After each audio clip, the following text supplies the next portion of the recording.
Thanks for downloading this episode of On the Record Online with Eric Schwartzman, the podcast about how technology is changing the world of communications. To subscribe to the podcast or share feedback, visit us online at ontherecordpodcast.com, on Twitter at ontherecord, or send email to ontherecordpodcast@gmail.com. Well, hi, everyone. It's Paul Gillen here with Eric Schwartzman for the B2B Social Media Podcast number 6. And today we're going to be discussing LinkedIn Today, B2B marketing budgets, Chrysler's outsourcing Twitter fiasco, and other things with both Eric and our guests, who are Jeff Cohen of Social Media B2B, a great website for social media marketers, and also with Rick Short of Indium, who a company that has really blazed a trail with the use of blogging and search engine optimization to drive huge lead generation. So, Eric, pleased to join you again this week. Yeah, it's great to be here, and I'm glad to have Jeff and Rick on the call. And the first thing we want to talk about is this new service by LinkedIn called LinkedIn Today. If you haven't seen it, it basically lets you see what news the world's professionals are sharing and tweeting. It allows you to customize your front page and follow industry and top news sources. You get there by just hitting the More button and going down to news. It's in beta at this point. A little rickety at this point. The photos don't quite load just right. But interesting development, because basically it lets you use the LinkedIn professional network to edit the news for you. Interestingly enough, they have an FAQ on the website.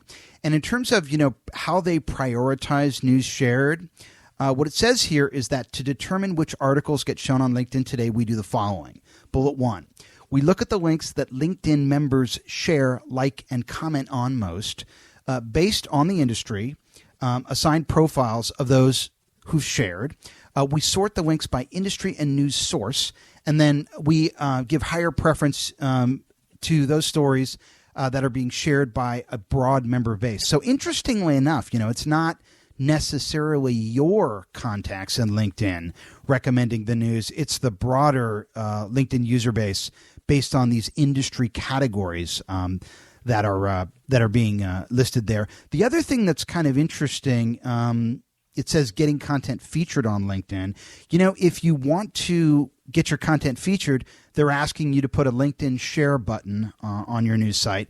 They're also telling you to reach directly out to the biz dev team at LinkedIn by actually sending an email to publishers@linkedin.com, which I thought was kind of interesting. But what do you guys think? I mean, do you think this could be a useful service? This is Rick. I looked into this, and I think that HubSpot has a really good take on it. They basically say that many websites automatically curate news based on what the community or your friends like. And there's a whole list of them that do that. It's nothing new. The technology isn't the point. It's the point that the technology has been brought to LinkedIn. And this is Jeff. One of the things that I see is this is LinkedIn's attempt to get more people, more of their users, to use the status update field and, in fact, share more news within the platform of LinkedIn. And to take and to command more of their audience's time. In other words, live longer on LinkedIn and don't go off other places to do things. In other words, to paraphrase Forrest Gump's mother, LinkedIn Today does as LinkedIn does, they're just trying to be a better LinkedIn using existing technology and keep people on their site longer. But if you could somehow, use the service to figure out what news is interesting to your professional network rather than just the broader LinkedIn user base, do you think that would have value? Yeah, when that gets refined like that, when they can start associating the groups that you belong to and the affiliations that you have based on their database into specific topics, and you can wield it in that way, that refinement will be great. This is Paul. I think one of the things that LinkedIn does so well is they leverage their professional networking strength. The fact that they know what industries people are in, what titles they're in, and they use that to micro-focus everything, from their ads to their promotional messages to a service like this. I didn't think anybody could come up with a new crowdsourced news service that I would really like at this point, but this is a great new feature. And to clarify something that Eric did say, when I look at the categories that LinkedIn is showing me, they are categories that are relevant. While it may not be stories specifically from my network, they are stories from the industries that are predominant within my network. But wouldn't you have more trust for recommendations from your personal network instead of the broader industry? Oh, absolutely. Absolutely. That's using Twitter as an example of another way to get news. I follow particular people on Twitter to see what they're sharing. And I would agree, the same sort of design would be more relevant within LinkedIn. You guys have any opinion at all on Paperly, that service that allows you to sort of see algorithmically the links that have been seen or retweeted by a specific user? Anytime that I can get a more refined, more qualified lead, I'm happy, and then I simply evaluate the price. Problem for some people is that their market's too broad, and for other people, the issue is that their market's real small. It's hard to get a service like that that's perfectly suited for your company if you're one of many different kinds of companies. In my case, I'm an extremely long tail, very highly focused type of organization in industrial electronics assembly materials. So generally, services like that tend to be too broad, and it's a lot more quantity of leads than I'm willing to fish through. I can usually generate much more accurate, precise leads myself. If someone can do a much better job for me, of course I'd love it. And I wonder, this is Paul, I wonder if this is just the first iteration of where LinkedIn is going to take this, particularly as their membership grows. They cross the 100 million member barrier just in the last week. Will we eventually be able to get, to Rick's point, a news source that is curated only by people who are in the industrial materials industry? Well, and Rick certainly brings up an interesting point about the long tail. One of the things that his company has done very well is leverage blogging to get a lot of information out there to get some search benefit. And the idea of news is very much about instant, what's now, what's real time. And so I would almost think in his particular case, he would like a curated solution that goes back further than just here's what people are sharing today. It may be, here's what they're sharing over the past 6 months. Boy, I love that. Thank you. This points out some obvious things that we all know. A couple of them are that technology is developing faster and faster, and then the corollary of that is that technologies are combining faster and faster. So the very ground that we're standing on is just rumbling and moving all around us. What you can do today, we just say, just wait till tomorrow. It'll be even crazier. It'll be even better. So that's kind of the obvious stuff. But what it's ultimately leading to is the very design of my organization. For example, we just had a miniature, completely unplanned, never saw it coming, impromptu graduation ceremony in my office about an hour ago. Somebody came in and told me that they merely went on a social media site and said they were going on a trip for a specific reason, going to another country. They're going to do this, that, and the other thing. And he said within 2 days, he got so many contacts, people reaching out to him just from seeing that statement on a social media site saying, well, while you're there, you should do this, that, and the other thing. While you're there, you should come and see me. I'd like to visit you and talk about blah, blah, blah. And what's starting to happen to the actual design of companies now, like mine, for example, is that we're finding that if we don't alter the design of our companies to suit what technologies are delivering to us, we almost don't even know how to handle what's coming at us. We've been very fortunate that our engineers are quite nimble and they're willing to accept crazy new roles that they've never heard of. That when they go home and talk about it, their father doesn't even know what they're doing anymore. We've got these new kinds of roles and jobs, and if we don't change our design, then some of these tools will actually kind of not be too effective just because we don't know how to deal with the quality that's coming out of them. Let's move on to our next topic, which is about B2B marketing budgets. And this is based on a short item in B2B magazine that said that B2B marketers will increase their marketing budgets on average 6.7% this year over last year. But what really hit me was that in high-tech services, the growth is going to average 17%, which just amazed me. And this certainly would indicate that budgets, after a very rough couple of years for B2B companies, budgets are finally, there's some investment beginning to come back. I wonder, Jeff, from your perspective, are you seeing this in the people you talk to? I'm really not. I'm seeing, what I'm seeing is budgets are staying pretty flat, and what businesses are looking at is they're looking at ways to continue to be smarter with their money. They are starting to move a little more towards digital, and part of that, what's driving that, is they're really looking for more measurable results. You know, the days of doing things and guessing what worked and what didn't work are well past us. So it really is about spending smarter as far as what I'm seeing. As clients get more sophisticated at measuring online campaigns, is that putting pressure on traditional channels? Are they looking at them and saying, my gosh, we can't really measure the trade show, we can't really measure the ad buy, should we be shifting more of our spend to the online channels? Well, of course that's true. It's always true. When I looked at this report, and I was a bit like Fred, I don't like to just take the headline and start repeating it to people. I like to dig into it and see what more details behind it. It brings me to a bunch of questions that have to be discussed anytime somebody compares one year to the other. First of all, everything's relative, and it's all clouded in the larger reality, just like everything else in life. And I ask myself questions like, why is the budget the average budget that they talk about larger than last year, and then why was it smaller? Why was it smaller last year? Smaller than what?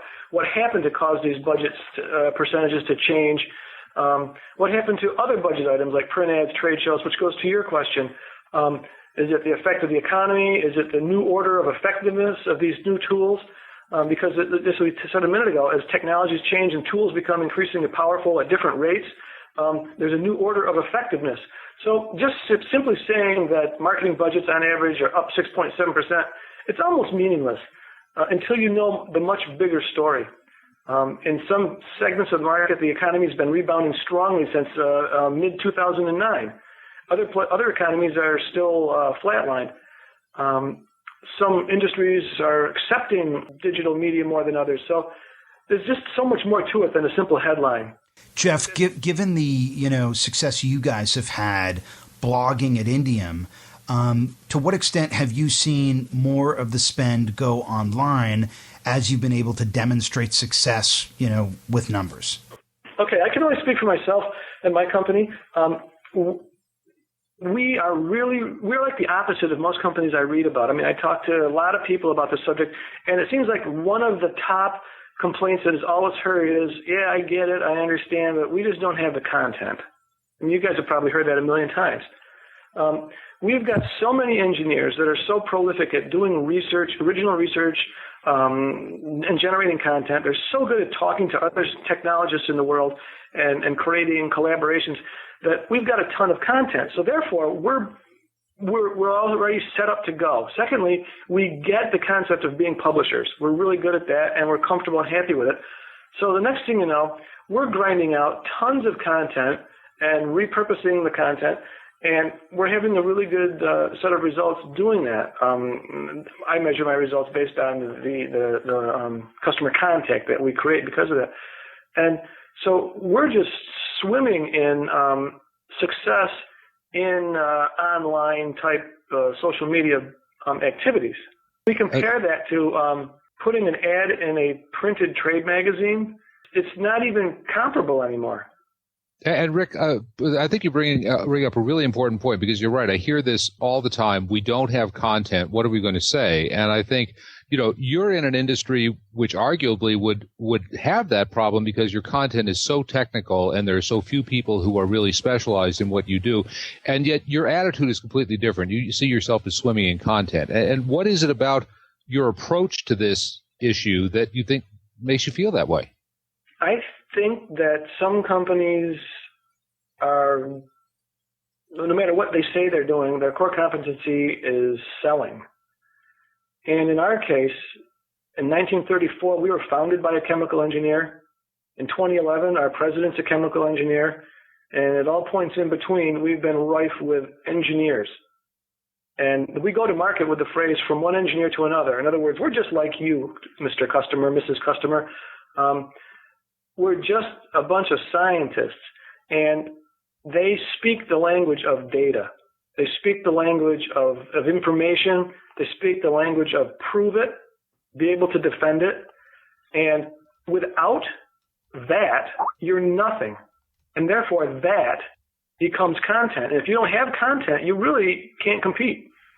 We're going to take just a quick break, and when we come back, we're going to talk about the Chrysler Twitter fiasco that happened just last week. Stay with us. This January 2011, Paul Gillen and Eric Schwartzman bring you the first book devoted exclusively to B2B social media communications. Packed with business-to-business case studies and applied knowledge, Social Marketing to the Business Customer is the most comprehensive collection of B2B social media marketing guidance ever assembled. B2B markets are driven by value and relationships. That's very different from B2C markets. This book's a hands-on guide. It walks business people step by step through the process of using social media to find and engage business customers to ultimately drive more revenue. Social Marketing to the Business Customer is available at Amazon, Barnes & Noble, Books A Million, and Borders, or buy it at our show blog at ontherecordpodcast.com. Also available for iPad and Kindle.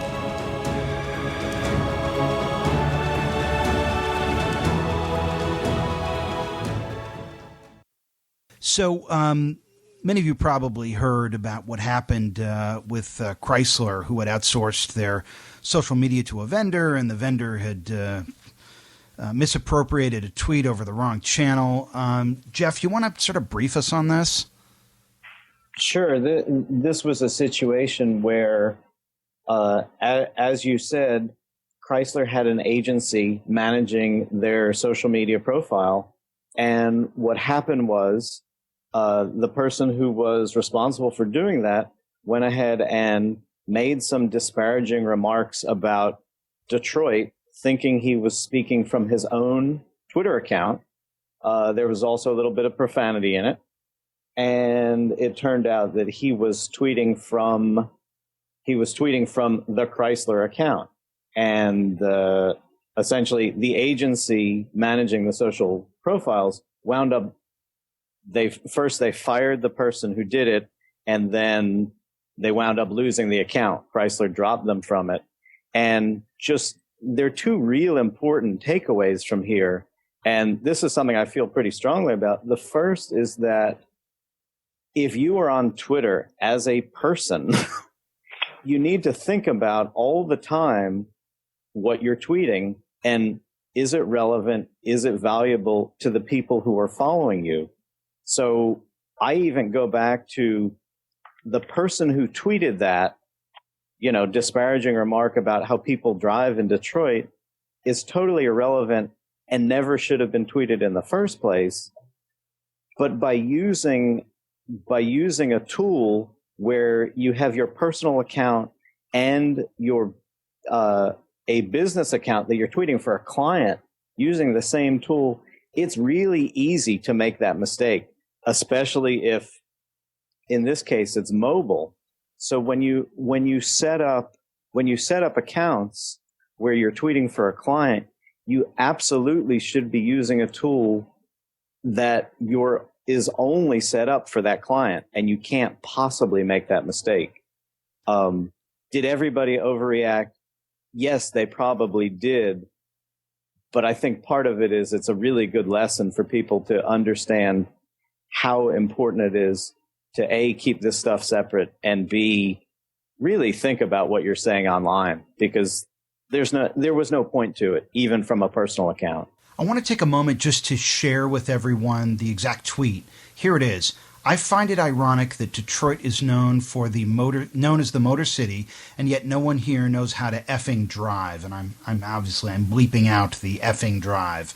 So that was the exact tweet that occurred. And then, according to the story, the AP story here that I'm looking at, this was one of the reasons that Chrysler let go of the agency. But it's worded that way. This contributed to it. And then the last thing is there's a quote from a spokeswoman with New Media Strategies that handled the account. Her name is Lindsay Metzger. And her quote is, in fact, we may very well have been able to reassign people to other accounts. And that New Media Strategies remains committed to Detroit and are big believers in the city's comeback. Those were her quotes. I actually tweeted her, Lindsay Metzger, to let her know we'd be talking about this on this episode and invited her to participate. I probably didn't give her enough advance time, but Lindsay, if you're listening, we sure would love to have you on a future episode to talk about, your perspective on what happened here. Rick, what's your take on this? I've got two issues as well. Number one, what we just mentioned, issue number one. It was a mistake, a mechanical error. The man, allegedly, according to what I read from him, was in traffic, whipped out a mobile device and pounded away, only later realizing that he published as Persona A instead of Persona B.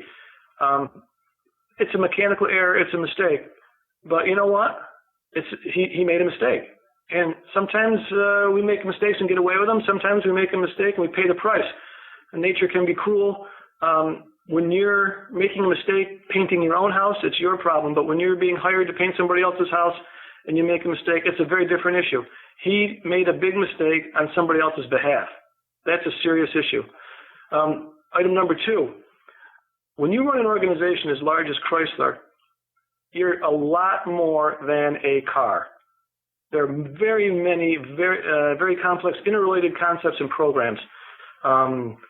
To quote Ed Garston, who's a friend of mine, I've worked with him. I spent some time down in Atlanta speaking with him at the AIMA event recently. Ed Garston says, the company has invested greatly, and I'm quoting, not only financially but philosophically in supporting Detroit and the U.S. auto industry. We simply couldn't tolerate any messaging, whether or not there was an obscenity, that was denigrating to Detroit.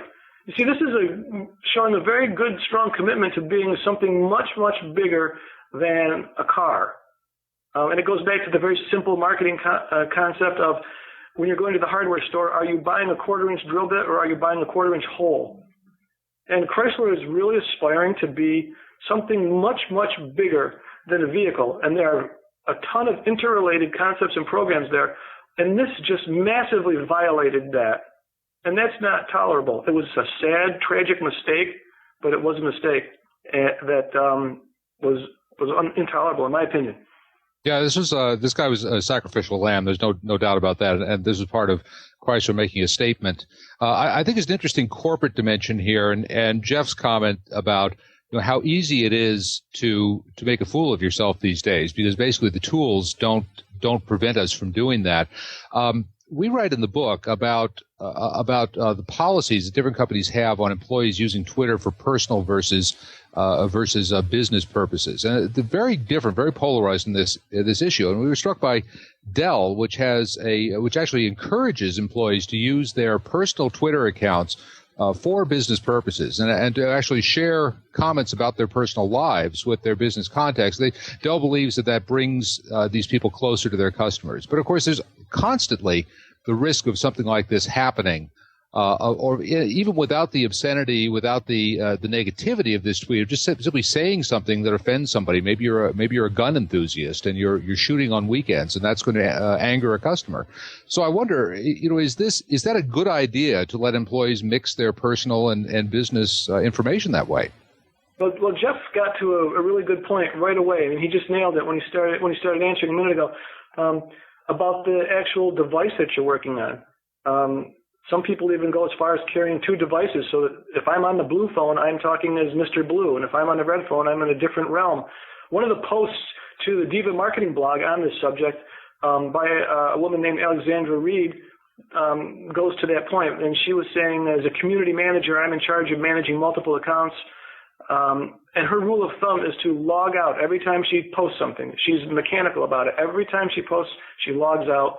If she's going to post, she has to relog back in. It's very cumbersome, but she's forced into accountability of making sure she's the red or the blue channel every time.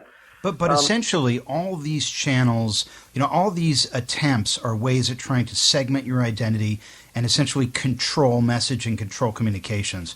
And as social media becomes more pervasive, will it become more difficult to segment your profile? And are what we're talking about here is really more just a case of better educating users to use social media, and also, making sure management understands that, we now exist in a world where you can't control the message. And the truth is, people are going to make mistakes.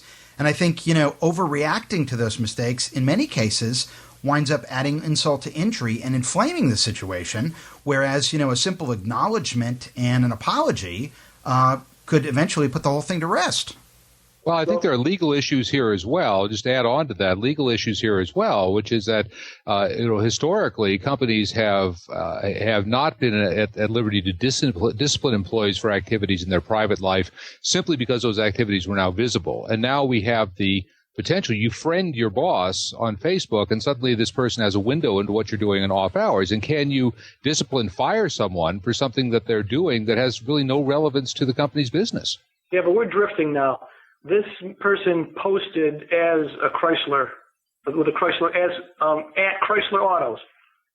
The organization assumed the responsibility of tweeting as Chrysler Autos, and he tweeted as Chrysler Autos. It's not just that he had something going on in his personal life. So is the takeaway that essentially outsourcing the company's voice to a third-party agency is in itself unethical? No, not at all. Not at all. Anybody could have made that mistake. The first part of what you were saying a second ago is how many voices do we have to maintain? Well, the answer is we all have to make decisions. Am I going to be an organization that works for 20 different clients and I've got 20 different phones? That's my choice to make. If I'm willing to walk on that tightrope, then that's my choice. But maybe I'm not too good at it.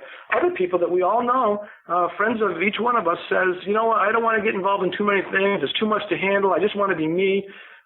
We've got to address those kind of psychological issues of just how many responsibilities are we going to shoulder. And by the way, managing these multiple personas is nothing new to us. Ask anybody who's got a 3-year-old child, and an 8-year-old child, and a 16-year-old child, and a spouse. You have a different voice for each one of those people. This is just doing it in a way that's recorded for all people to see. Jeff, why don't you have the last word on this one? As somebody who works for an agency who manages companies' social profiles, it's interesting, Paul, that you mentioned a social media policy, because our agency has its own social media policy, how we expect our employees to conduct themselves with regards to social media. And we have helped clients develop their own internal social media policy. But in fact, there's not a policy that bridges the two together that essentially holds either party accountable for making sure that we are representing them properly. I think this could, as a result of this Chrysler situation, there may be another set of documents that become part of an engagement. And when I say engagement, I mean between an agency or an outsourced company and a corporation presenting their social voice online. That's a great point. Jeff, I want to take a moment just to, acknowledge the celebration of Social Media B2B's second birthday. Tell us, for those of our listeners who may not be familiar with the site, though, I can't imagine there would be many of them, but if there aren't, tell us about Social Media B2B. Social Media B2B is a site that Kip Bodnar and myself started about 2 years ago. We were both people working in B2B marketing, and Kip is now working at HubSpot. And what we realized was there was not a lot of discussion for marketers who were learning about social media for them to get basically case studies, examples, how-tos, and even thought starters for how they could approach social media in a B2B environment. And as you said, we just passed our second birthday. We have over 400 posts filled with all sorts of information.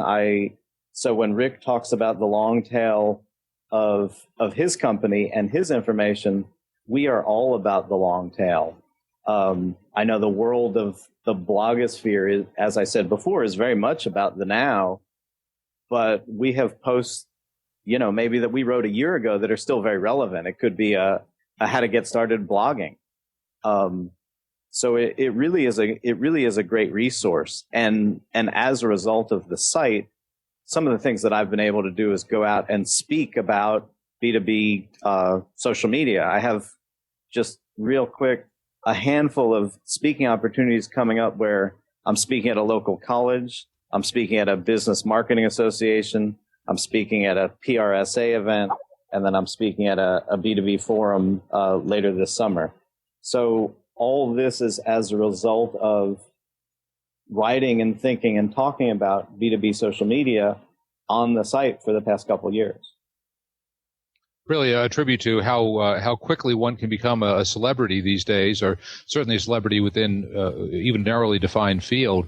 And speaking of which, Rick, Eric and I shamelessly promote the work that Indium has done with its constellation of blogs, its SEO strategy, and the success that you've had with lead generation by really putting your engineers in direct contact with your customers. It's a great story. We devoted quite a bit of space in the book to it and continue to talk it up and out in our other activities. Can you give us an update on where that initiative stands?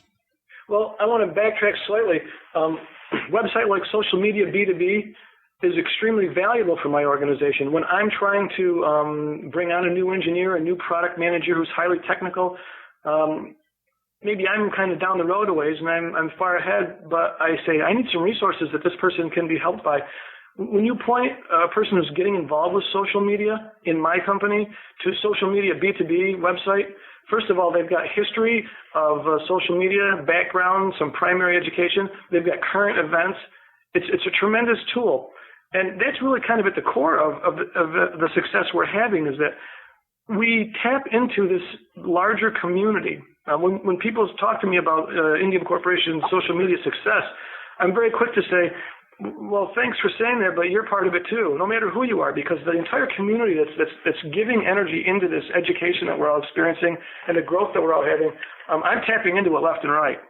So, when I see social media B2B.com, I'm like, yeah, I can use that. That really helps. I appreciate it. When I see people like you writing a book, let me have that book. Let's read it. Let's learn from it. Let's keep building with all these bricks that we can put together.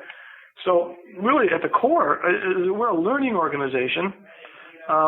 People sometimes say, how do you get these engineers who blog, or get them to blog? The secret is in the hiring, and it's almost in the DNA. If you hire the right person, the ethics, the attitude, the energy, the passion for sharing, the sense of being connected, that's just in the person. If you trust them on the phone, if you trust them sending emails, then you surely must trust them diverting their email to a blog, posting instead of just sending an email. That's the easy part. And I want to thank you guys for making it easy for us, for all the things that you, my brothers in arms in this big affair, are doing for us. And I want to take a moment to thank our panelists, Jeff Cohen from Social Media B2B and Rick Short from Indium. You've been listening to the B2B Social Media Podcast. And until next week, so long. You've been listening to On the Record Online with Eric Schwartzman, the podcast about how technology is changing the world of communications. To subscribe to the podcast or share feedback, visit us online at ontherecordpodcast.com, on Twitter at ontherecord, or send email to ontherecordpodcast@gmail.com.